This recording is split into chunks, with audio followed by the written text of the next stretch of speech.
En pleine période de repos au Brésil auprès de Neymar après une saison 2-0-2-4-2-0-2-5 remarquable, le prodige catalan Lamine Yamal, 17 ans, se retrouve une nouvelle fois sous le feu des projecteurs mais pour les mauvaises raisons. Déjà victime de rumeurs liées à une influenceuse de 29 ans, Fati Vasquez, il est aujourd'hui confronté aux révélations de Claudia Bavel, créatrice de contenu pour adultes, dont l'intervention a relancé les spéculations sur son comportement hors du terrain. D'un côté, Yamal a nié toute rencontre avec Claudia Bavel affirmant qu'il ne l'a jamais vue, qu'il habite chez sa mère et qu'aucune femme étrangère n'y est autorisée.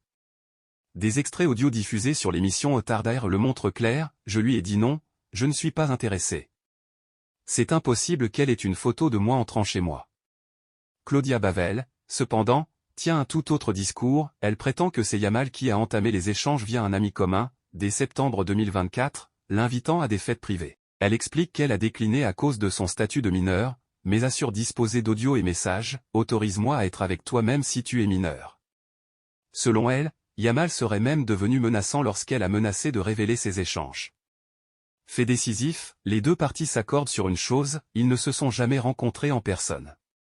Le désaccord porte uniquement sur l'initiation et la teneur des échanges. D'un point de vue médiatique, cette controverse s'ajoute à la tempête née des 10 ans d'écart entre Yamal et Fati Vasquez, clichés qui ont catalysé une vague de réactions en ligne, parfois extrêmes, allant jusqu'au harcèlement et aux menaces. Fati Vasquez a clairement dénoncé les propos diffamatoires, évoquant menaces de mort, calomnie, pédophiles, et envisageant des poursuites judiciaires. Pour Yamal, jeune star en perpétuelle ascension, chaque crise renforce l'attention médiatique dont il fait l'objet et une pression accrue qui questionne la protection accrue des jeunes talents, tant sur leur vie privée que face à l'impact du jugement public. Le Barça, sa famille et son entourage doivent désormais jongler entre gestion de l'image, contrôle des conséquences légales et soutien moral. En résumé, Lamine Yamal nie fermement toute rencontre avec Claudia Bavel, invoquant les valeurs familiales et l'impossibilité d'une telle situation. Elle, pour sa part, maintient avoir reçu des messages insistants et menaçants.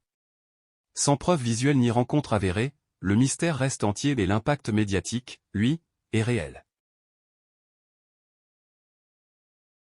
Depuis plus d'un an, Nico Williams, l'ailier gauche de 22 ans sous contrat avec l'Athletic Bilbao jusqu'en juin 2027, est la cible prioritaire du FC Barcelone.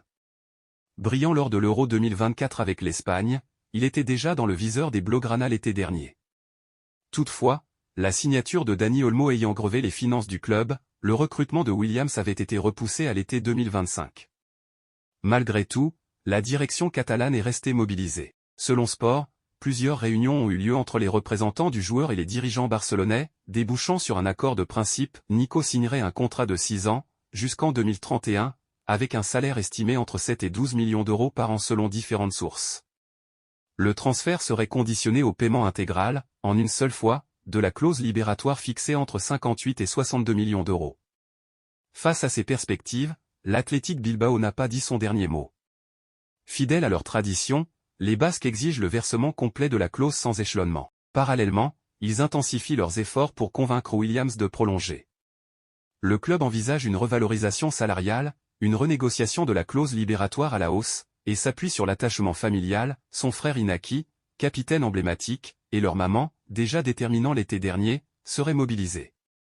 L'agent de Nico, Félix Tinta, respecté à Bilbao, a aussi un rôle clé dans la stratégie de rétention. De son côté, le Barça étudie toujours la faisabilité financière de l'opération, notamment en raison des contraintes du fair play financier et de la nécessité de vendre des joueurs d'ici le 1er juillet.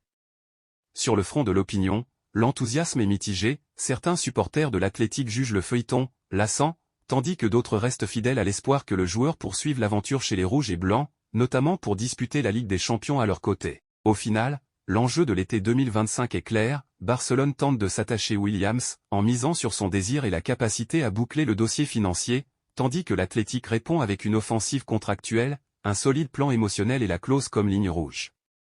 Le marché reste en suspens, reset des négociations, offrande financière et tiraillement personnel, le duel est lancé, et l'issue promet d'affecter l'équilibre entre émotion, avenir et business du foot espagnol.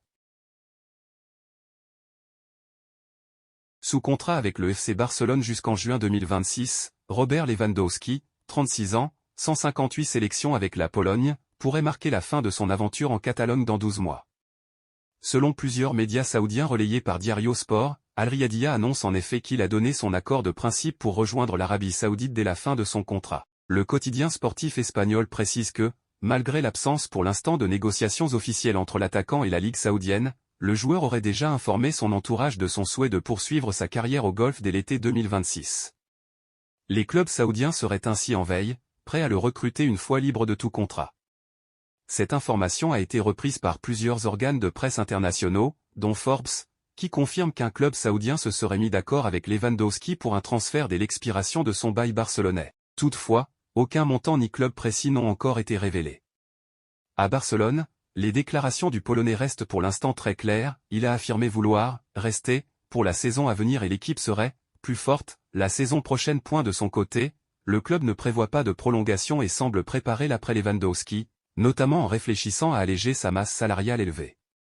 Sportivement, Lewandowski a encore survolé la saison écoulée, 42 buts et 3 passes décisives en 52 matchs, soit une efficacité redoutable. Mais l'attrait financier de la Saudi Pro League, qui a attiré de nombreux cadres internationaux, semble aujourd'hui irrésistible à l'aube de ses 37 ans. Robert Lewandowski terminera probablement son contrat actuel au FC Barcelone, puis rejoindra un club saoudien en 2026. Les contacts formels ne sont pas encore lancés, mais l'accord interne est acté. De son côté, Barcelone prépare déjà l'après Lewandowski pour cet été et l'année prochaine. 22 ans et sous contrat avec le FC Barcelone jusqu'en juin 2027, Ansu Fati se trouve aujourd'hui au cœur d'un imbroglio estival. Plébiscité à sa sortie de la Masia, le jeune attaquant a vu sa progression freinée par les blessures et un temps de jeu famélique sous Hansi Flick. Durant la saison 2024-2025, il n'a totalisé que 298 minutes en 11 matchs, sans inscrire le moindre but. Avec un traitement salarial parmi les 5 plus élevés de l'effectif barcelonais malgré son rendement nul, Fati est devenu un poids financier impossible à ignorer. Cet été, le FC Barcelone est en situation financière tendue, la signature de Nico Williams, à hauteur de 62 millions d'euros aux clauses libératoires plus impôts, rend urgente la libération de masse salariale.